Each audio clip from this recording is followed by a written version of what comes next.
తాత్కాలిక ప్రయోజనం కోసం ఆహ్, ఏం చెప్తాం?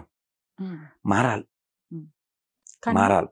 అదే తెలంగాణ పార్లమెంట్ ఎలక్షన్స్‌కొస్తే కనీసం మినిమం ఓటింగ్ పర్సెంటేజ్ కూడా వద్దులేమ్మా. చాలా నమోదు అవ్వకపోవటం. వరస్ట్ ఇంకొన్ని వీడియోలు కూడా బయటకొచ్చినాయి. ఓల్డ్ సిటీలో తెలుసు. చనిపోయిన వారే ఓట్లు వారితో ఓట్లు వేయించారని. వీడియోసే వచ్చినాయి. బోల్డ్ అవును, వచ్చినాయి. అవును. స్వయాన మాధవీలత గారే ఒక వీడియో రిలీజ్ చేశారు. చూసా. బయటకు వచ్చి ఓట్లు వేయండి, చూసా. 20% కూడా నేను ఒక voting వీడియో చూసి అవ్వలేదని. చాలా ఫీల్ అయ్యాను. 9% అయ్యింది అంది ఆవిడ. అవును. అంటే అంత బద్ధకం. మళ్ళీ మొన్న ఎవరో చెప్పారు నాకు, గురూజీ నేను వెళ్తూ చూశాను మార్నింగ్ 7:30కి 50 మంది ఉంటే అందులో 30 బురకాలు ఉన్నాయి గురూజీ అన్నారు. వాళ్ళకి బాధ్యత ఉంది. వాళ్ళకి ఒక నిష్ట ఉంది. ఎవరో కామెంట్ పెట్టారు, నువ్వు ఒకరినో ఇద్దరినో కానీ ప్రభుత్వ ఉద్యోగం వస్తే చాలు అనుకుంటున్నావు, కానీ వాళ్ళు 10 మందినో 15 మందినో కానీ ప్రభుత్వం మన చేతిలో ఉంటే చాలు అనుకుంటున్నారు. అలా ఉండాలి. లక్ష్యం పెద్దదిగా ఉండాలి. మొన్న అమెరికా సెనేట్లో ఆయన పేరేదో ఉంది, ఆయన పెట్టారు, లండన్ చూడండి ఇప్పుడు అన్ని ప్రాంతాలు వాళ్ళ చేత ఆక్రమించబడుతున్నాయి. అమెరికాలో కూడా 50 లక్షల మంది పైన ఉన్నారు. నెక్స్ట్ టార్గెట్ మనమే, జాగ్రత్తగా ఉండాలి అని. ఎవరో తెలంగాణ ఆయన ఏదో పేరుంది, ఇందాక చూశాను చిన్న బైట్. చాలా వ్యాపారస్తుల శాతంలో హిందువులు చాలా కిందకి వెళ్ళిపోయారు. ఇప్పుడు కావాలంటే మీరు ఎక్కడ వద్దు, మనకు అనవసరం. హైదరాబాదులో పండ్లు కొనాలి, ఎవరి చేతిలో ఉంది? ఒకసారి ఎర్రగడ్డ వెళ్ళండి, పండ్లు షాపులు దండిగా ఉన్నాయి, ఎవరి చేతిలో ఉంది? చిత్రం ఏం చెప్పనా, పండ్ల తోటలు ఉన్న వాళ్ళల్లో వాళ్ళు ఉండరు, కూరగాయల పండించే వాళ్ళల్లో వాళ్ళు ఉండరు, పెద్ద పెద్ద ధాన్యాలు అవి పండించే వాటిలో వాళ్ళు ఉండరు, కానీ అమ్మే వాటిలో వాళ్ళు ఉన్నారు. అంటే పెత్తనం ఒకరిది, విత్తనం ఒకరిది. అలా ఏమవుతుంది? ఆక్రమించబడుతుంది, తర్వాత ధర్మధ్వంసం అవుతుంది. కాబట్టి మనం ఎన్ని రోడ్లు వేసినా, ఎన్ని బ్రిడ్జిలు, ఫ్లైఓవర్లు, మెట్రోలు ఎన్ని వేసినా పిచ్చోడి చేతిలోకి వెళ్ళిపోయింది అనుకోండి డ్రైవింగ్ సీట్, ధ్వంసం విధ్వంసం.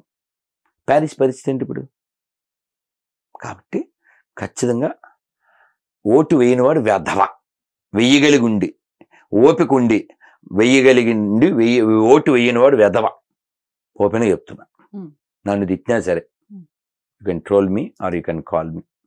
కానీ ఇదే సెంట్రల్లో బీజేపీ మళ్ళీ విన్ అయితే, ఈసారి ఇంకా ఎక్కువ సీట్లు విన్ అయితే కొన్ని మేజర్ డెసిషన్స్ ఓన్గా తీసుకోవడానికి ఛాన్సెస్ ఉంటుంది, ఎవరిపైన ఆధారపడే పని లేకుండా అనేది మొదట చేస్తున్న ప్రచారం. దీన్ని ప్రధానమంత్రి కూడా చెప్పారుగా.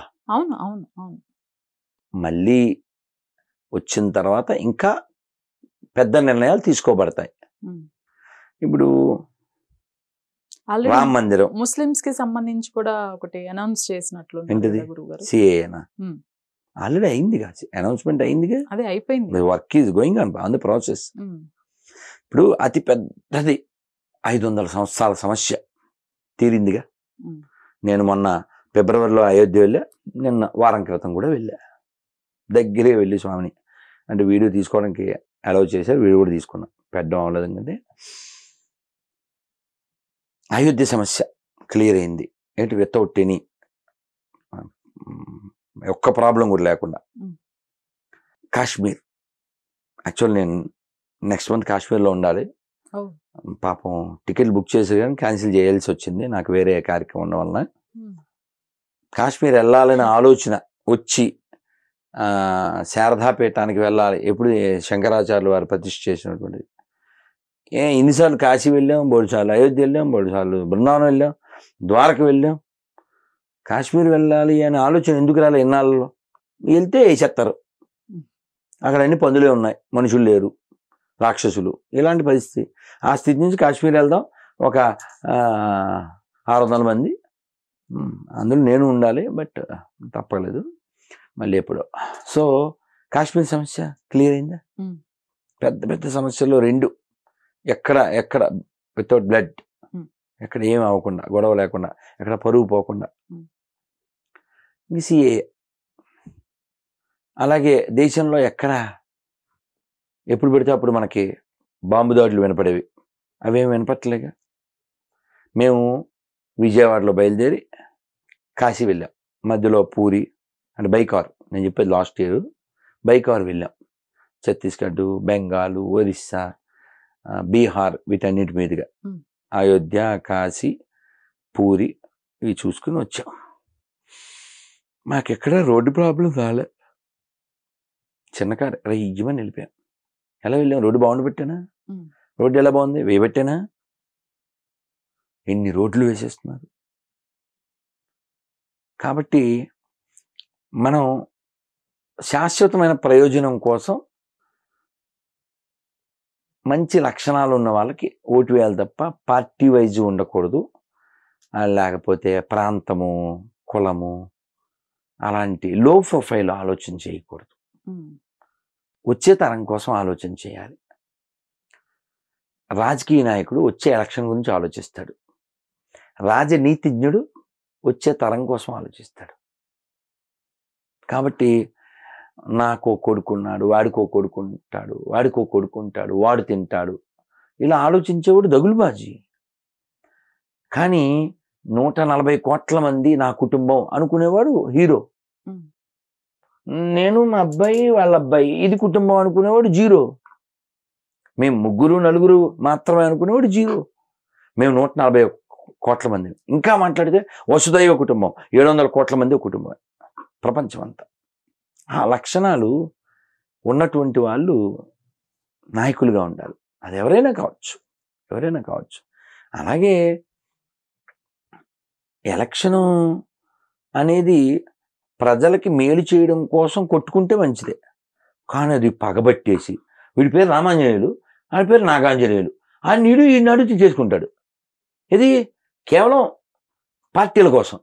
ఎప్పుడు లేనంతగా గొడవలు కూడా జరిగినాయి కదా గురుగారు ఏపీలో. అలా తయారు చేశారు. కులం ఆధారంగా మనుషుల్ని చూడడం, భాష ఆధారంగా మనుషుల్ని చూడడం. ఏమన్నా డ్రైవింగ్ వస్తే ఇస్తారా సీటు? మా బామ్మర్దిని ఇచ్చేస్తారా డ్రైవింగ్ సీటు? వాడు చాలా అందంగా ఉంటే డ్రైవింగ్ సీట్ ఇచ్చేస్తారా? చుట్టం అయితే డ్రైవింగ్ సీట్ ఇచ్చేస్తారా? కాదుగా. క్వాలిటీ కావాలి, క్వాలిటీ. అందుకని అందరూ మంచి వాళ్ళే, మంచి వాళ్ళని ఎన్నుకోవాలి. అంటే చెడు కూడా కొంత ఉంటుంది, ఉండదని కాదు, అందులో కలియుగం ఇంకా ఎక్కువ ఉంటుంది. కానీ ఈ దేశం రక్షించబడాలి. ఎందుకోసం అంటే ఇది వీరభూమి, ఇది త్యాగభూమి, ఇది కర్మభూమి, ఇది జ్ఞానభూమి, ఇది దేవభూమి, ఇది ఋషిభూమి, ఇది ధర్మభూమి. Not ordinary. ఎన్ని రుజువులండి. మొన్న మీరు చూసారా? ఒక వాసుకు అని పేరు పెట్టారు, ఒక శిలాజం. 4000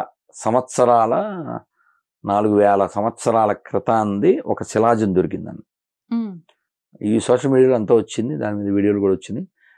ఒక శిలాజం అంటే తెలుసు కదమ్మా? తెలుసు. అది పాముది, చాలా పెద్దదంట, కొన్ని మైళ్ళు ఉందంట. మనకి పురాణాల్లో అమృతం చిలుకుతారే, మందర అనే పర్వతం, ఆ పర్వతానికి ఒక పావును చుట్టారు. ఆ పాము పేరు వాసుకి. ఈ శిలాజానికి అదే పేరు పెట్టారు. మనకి చరిత్రలో ఇలాంటి చాలా రుజువులు ఉన్నాయి. చాలా అంటే మీరు కార్బన్ టెస్ట్ అది చేస్తే దాని వయసు తెలుస్తుంది. అలాంటి వాటిల్లో ఒక శివుడి విగ్రహం 29,000 సంవత్సరాలట. ఇవన్నీ నేను చెప్పలే, ఆర్కియాలజీ డిపార్ట్మెంట్ వాళ్ళు చెప్పారు. అందులో KK Mohammed, Muslim but great person, ఆయన చెప్పారు. సాక్షాత్తు తిరుమల కొండపైననే మీడియా ముఖంగా వేణుస్వామి అనే ఒక జ్యోతిష్యుడు జగన్ రెడ్డి గారే మళ్ళీ సీఎం అని ఒక స్టేట్మెంట్ పాస్ చేయడం జరిగింది. దీన్ని ఎలా చూసుకోవచ్చు? ఓకే, ఆయన ఫేమస్ పర్సనాలిటీస్ పైన జ్యోతిష్యం అని చెప్పి చాలా పాపులర్ అవ్వటం జరిగింది. ఇప్పటికీ అదే చేస్తున్నారు. రీసెంట్గా ప్రభాస్ గారి పైన చెప్తే కూడా ఆయనకి అనారోగ్యం ఉందని, ఇంకా వేరే ఏవో చెప్తే కూడా వాళ్ళ కృష్ణంరాజు గారి వైఫ్ స్పందించడం జరిగింది. చూసా. ఇప్పుడు ఇదే తిరుమల కొండపైన మళ్ళీ జగనే సీఎం అని చెప్పేసి ఒక స్టేట్మెంట్ ఇచ్చారు. జ్యోతిష్యం అనేది శాస్త్రం. రాముల వారు ఎప్పుడు పుట్టారు, మనం దేని ఆధారంగా నిర్ణయించారు? జ్యోతిష్యమే కదా. నవమి, చైత్ర మాసం, ఇవన్నీ జ్యోతిష్యం అనేది నిజం.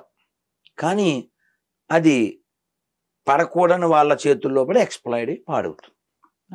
దాని యొక్క విలువ తీస్తున్నారు. ఓకే, మీరు సెవెంత్ సెన్స్ సినిమా చూశారు. ఈ బైనాక్యులర్స్, అవి టెలిస్కోపులు ఇవేం కనిపెట్టక ముందే ఎప్పుడు గ్రహణం వస్తుందో అరుగు మీద కూర్చుని చెప్పారే, అవునా? మన దగ్గర సెన్స్ ఉంది, సైన్స్ ఉంది. కానీ రాను రాను రాజుగారి గురం ఏదో అయిందని, అదే ఇందాక అనుకున్నట్టు అలాంటి వాళ్ళు పెరగడం వలన వీళ్ళు ఈ విద్యని దుర్వినియోగం చేయడం వలన, అదే వాళ్ళ వ్యక్తిగత ఫేమ్ నేమ్ కోసం. కానీ ఆలోచించండి, చరిత్రలో ఎవరు త్యాగం చేశారో, ఎవరు వైరాగ్యం కలిగి ఉన్నారో, ఎవరు భక్తి కలిగి ఉన్నారో వాళ్ళే ఉన్నారు. దోచుకున్న వాళ్ళు అప్పుడు కొంత అలా పైకి రావచ్చు, తర్వాత పైకి పోవచ్చు. దుర్యోధనుడు రాజు, రారాజు, తర్వాత దిక్కుమాల్చావేగా. రావణాసురుడు లోకాలను గడగడలాడిచ్చాడే ఏంటి, నవగ్రహాలని, అష్టదిక్పాలకుల్ని అందరిని ఏడిపించాడే. అతని శవం అలా పడుందే. కాబట్టి యతో ధర్మ స్తతో జయ, వీళ్ళ అధికారం కావచ్చు. అందుకే శంకరాచార్యులు చెప్పారు, మా కురు ధన జన యౌవన గర్వం హరతి నిమేష కాల సర్వం మాయామయమిదం అఖిలం హిత్వా బ్రహ్మపదం త్వం ప్రవిశ విదిత్వా భజ గోవిందం భజ గోవిందం గోవిందం భజ మూఢమతే. నీ యవనం, నీ ధనం, నీ జనం ఇవన్నీ హరతి నిమేషత్ కాల సర్వం. కాలం ఏం చేస్తుంది? నిమిషంలో అవన్నీ నీకు దూరం చేసేస్తుంది, హరించుకుపోయేలా చేస్తుంది. కాబట్టి తెలివైనవాడు ధర్మాన్ని పట్టుకుంటాడు, దైవాన్ని పట్టుకుంటాడు. నాకు తెలిసి 1 సంవత్సరం క్రితం అయి ఉండొచ్చు, సంవత్సరంన్నర అయి ఉండొచ్చు, మీ పైన రాజేష్ మహాసేన అని ఒక పర్సన్ వీడియో చేసి పెట్టారు. ఆ 2 ఏళ్ళు అప్పుడమ్మా మన మన రామానుజాచార్యులు వారు అక్కడ సహస్రాబ్ది అయింది కదా, అక్కడ రామానుజ వారి విగ్రహ ప్రతిష్ఠ అయింది కదా. 1 or 2 వీడియోలు చేశారు. అదే పర్సన్ కి టికెట్ ఇవ్వటం, ఇచ్చిన వెంటనే హిందూ సంస్కృతికి వ్యతిరేకంగా మాట్లాడారు అని చెప్పేసి. నిజమేగా. అతను చాలా అంటే ఇతను ఒకడే కాదు. ఓకే, ఇక్కడ అతని పేరు ఏంటి, కంచైలి అంటారా, ఇంకా ఇలాంటి బ్యాచ్, కత్తి పద్మారావు, మొన్న రామాయణం గురించి మాట్లాడిన అతను, వీళ్ళందరూ పెయిడ్ బ్యాచ్. వీళ్ళందరూ ఫైనాన్స్డ్ బై దిస్ గొర్రె జాతి. వీళ్ళందరికీ ఫండ్ చేస్తుంటారు. కాబట్టి వీళ్ళు అదేమిటంటారంటే, కప్పకి ఎప్పుడు రూపాయి దొరికిందంటమ్మా. చిన్న కథ చెప్పారు ఇప్పుడు లాంగ్ ఎగో. కప్ప ఎప్పుడో ఎగురుతుంటే రూపాయి కనబడిందంట, అది దాని మీద కూర్చుంది. అందులో ఏనుగు వస్తుంది, ఇది అరుస్తుందంట, ఏయ్ నేను ఇప్పుడు రిచ్చో అంటుంది. అసలు ఏనుగు కనబడుతుందా? దీని సౌండ్ ఏనుగు కనబడుతుందా? నేను రిచ్ ఇప్పుడు అంటుందంట. అసలు ఏనుగుకి అసలు ఏం కనబడదు. ఇది ఎక్కడో ఉంది పాతాళంలో, అది వచ్చేస్తుంది, ఇది అరుస్తుంది, నా దగ్గర డబ్బులు ఉన్నాయి అంటుంది. ఏనుగా వింటుందా? అలా వచ్చింది, అడిగేసింది, ఆ రూపాయి బెల్లతో పాటు భూమిలోకి వెళ్ళిపోయింది. ఇవన్నీ అవే. ధర్మం అనే పాదం వచ్చింది అనుకోండి, ఇవన్నీ భూమిలోకి వెళ్ళిపోతాయి. ఇప్పుడు హిరణ్యకశిపుడు చాలా బలవంతుడు కదా. ఎంత బలవంతుడు? చాలా. పురాణాల్లో చెప్పారు, ఈ రావణాసురుడు ఇది చెప్తే మీకు అర్థం అవుతుందని చెప్తున్నా. ఓకే. మొన్నే మేము బెమ్మెర అంటే పోతన గారు పుట్టిన ఊరు వెళ్ళాం జస్ట్ 3 రోజుల క్రితం. ఆయన తెలుగులో మంచి పద్యం ఉందిగా, ఎక్కడ్రా నీ హరి అనగానే ఇందుగలడందులేడని సందేహము వలదు చక్రి సర్వోపగతుండు ఎందెందు వెదకిన అందందే గలడు దానవాగ్రని వింటే. ఉన్నాడా తథాడా అని ఆయన గద తీసి స్తంభాన కొట్టాడు. అంటే అంత గొప్ప పెద్ద నరసింహస్వామి అక్కడ రావడానికి కారణం ఇంత చిన్నపిల్లోడు అంటే భక్తి. కాబట్టి ఇంత తిరుమల ఈ వైభవం కేవలం భక్తుల వలన వచ్చింది కానీ ప్రభుత్వాల వలన కాదుగా. తిరుమల అంటే ఓ తిరుమల నంబి, తిరుమల అంటే ఓ హాదిరాం బావాజీ, తిరుమల అంటే ఓ ఆకాశరాజు, ఓ అన్నమయ్య, ఓ వాదిరాజు, ఓ మధ్వాచార్యులు వారు, ఓ శంకరాచార్యులు వారు, ఓ త్యాగరాజస్వామి వారు. త్యాగరాజస్వామి వారు వెళ్ళారు గట్టిగా 100-150 ఏళ్ళ క్రితం. తెర తీయరా తిరుపతి దేవరా తెర తీయరా మాలోన మత్సరమనే తెర తీయరా. అలాంటి భక్తుల వలన కానీ తిరుమల వైభవం ఈవోల వలన లేకపోతే చైర్మన్ల వలన సీఎంల వలన కాదు. అయితే కొందరు చైర్మన్లు, కొందరు సీఎంలు, కొందరు ఈవోలు తిరుమలకు బోడి సేవ చేశారు. నాహంకర్త హరిహికర్త ఆ పుస్తకం చదవండి. పివిఆర్కే ప్రసాద్ గారు అద్భుతం. స్వామివారి లీలలు ఎన్ని జరిగినాయో ఆయన అనుభవించి అవన్నీ లిఖించారు. అలా తిరుమల స్వామివారి సేవ దొరకడం భాగ్యం. కానీ ఈ దౌర్భాగ్యులు అదేదో వాళ్ళ హక్కుగా వాళ్ళ ఇష్టం వచ్చినట్టు నాశనం చేయడానికి దాన్ని వాడుతున్నారు. మీరు చూడండి, ఎక్కడన్నా తిరుమలలో మంచి మాటలు ఏం రాసి ఉండవు. ఓ అన్నమయ్య కీర్తన కానీ లేదంటే ఒక మంచి సూక్తి కానీ ఏం ఉండవు. ఉన్నవి కూడా ఆ మధ్య నేను బండి మీద వెళ్తూ చూశాను, ఆర్చి ఒకటి పీకేశారు. ఒకటి మంచి మాట ఉండేది ఆ ఆర్చి మీద, పాతది తీసేశారు. తిరుమల సొమ్ము కావాలి, తిరుమల మీద పెత్తనం కావాలి, తిరుమల దేవుడు అక్కర్లేదు. అలాగే మిగిలిన దేవాలయాల విషయంలో కూడా సర్టిఫికేట్లు హిందూ కావాలి, హిందూ దేవుళ్ళ పేర్లు కావాలి, హిందూ ఆచారాలు కావాలి. మేము హిందువులు కాదు. మళ్ళీ సేమ్ సీఎం గారు జగన్ గారే అయితే ఏంటి పరిస్థితి? అమ్మా గుర్తుపెట్టుకో, కాలం అందరికీ ఛాన్స్ ఇస్తుంది. అమ్మ మీకు శ్లోకం చెప్పాను, పద్యం చెప్పాను, మహాభారతం చెప్పాను కాదు గురుగారు, మరి హిందువులు ఓట్లన్నీ పడతాయి. మీకు అదే చెప్తున్నా. హిరణ్యకశిపుడు చనిపోవడానికి ప్రహ్లాదుడు కారణం. ఎలా? ఆయన పిలిస్తే నరసింహస్వామి వచ్చాడు కాబట్టి. కానీ హిరణ్యకశిపుడు చనిపోవడానికి కారణం ప్రహ్లాదుడా, హిరణ్యకశిపుడు పొగరా? హిరణ్యకశిపుడు పొగరు. అలాగా మనలో ఒక ప్రహ్లాదుడు ఉంటే నరసింహస్వామి వచ్చి దాన్ని మనం రక్షిస్తాడు కదా.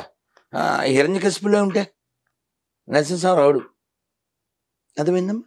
కాబట్టి ఎప్పుడైనా మనం చిన్నప్పుడు చదువుకోలే, బలవంతుడు నాకేమని పలువురతో నిగ్రహించి పలుకుట మేలా, బలవంతమైన సర్పము చలిచీమల చేత చిక్కి చావదే సుమతి.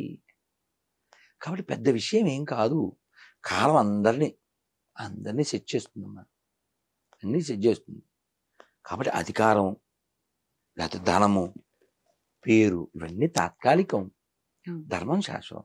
కారే రాజులు గర్వోన్నతిని పొందరే వారేరి సిరిని మూట కట్టుకుని పోజాలిరే ఏరి వీళ్ళంతా. ఈ కాలంలో ఇవన్నీ వస్తుంటాయి, పోతూ ఉంటాయి. వీళ్ళు కొంత నాశనం చేయగలుగుతారు, తర్వాత వాళ్ళు నాశనం అయిపోతారు. చరిత్ర చూడండి. కేవలం నాశనం వరకేనా? ఆ అభివృద్ధి ఏమీ జరగలేదంటారా? వైజాగ్ ఫ్లోటింగ్ బ్రిడ్జ్ అనుకోండి, ఇప్పుడు ఏదన్నా సరదా కోసం చేసిన వాటికి అభివృద్ధి అలాంటి పేర్లు అంటే సింక్ అవ్వలేదు. అందుకని చూసాం, వీడియోలో వస్తాయి కదా. అభివృద్ధి అంటే అందరికీ అన్నం దొరకడం, ఫ్రీ పథకాలని చాలా మీ ఫ్యాక్టరీలో, మీ ఇంట్లో ఏ రాజకీయ నాయకుడు వచ్చినా వాళ్ళ ఇంట్లో పెట్టరు కదా. మరి కాబట్టి ఇంకా ఎవడైతే మాకు ఏరా అయితే ఏంటి, ఉమ్, ఏరా అయితే ఏంటి, ఇప్పుడు ఏరా అయితే ఏంటి? ఇప్పుడు రేవంత్ రెడ్డి ఎప్పుడో సీఎం అవ్వకముందు చెప్పాడు, మేమేమైనా మా ఇంట్లో తెచ్చిస్తామా అని చెప్పాడు చక్కగా. నీకు ఇప్పుడు సిగ్గు ఎవరికి ఉండాలంటారు? వాళ్ళు క్లియర్గా ఉన్నారుగా. ఈ బుద్ధి జ్ఞానం ఎవరికి ఉండాలంటారు? చక్క 5,000 ఇచ్చారు, 3,000 ఇచ్చారు, 2,000 ఇచ్చారు. ఏమిటో ఎవరి డబ్బులు ఇవి?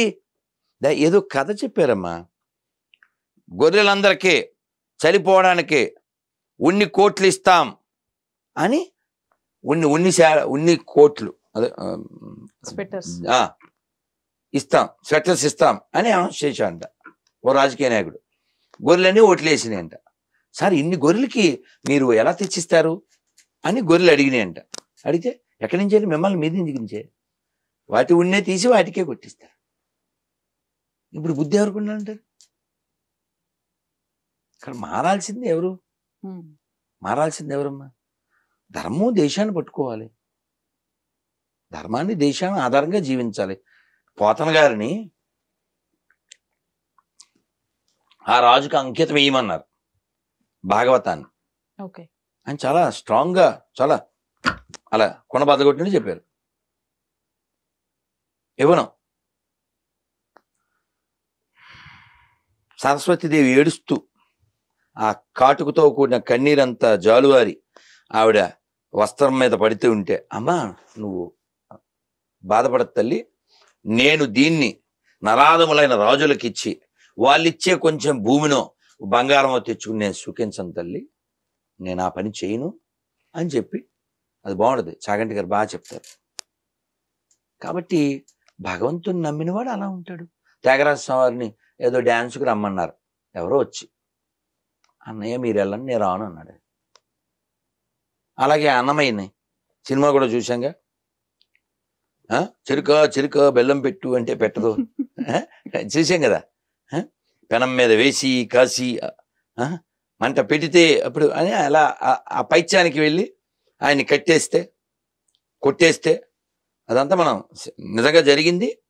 అన్నమయ్య భగవంతుని నమ్మాడు.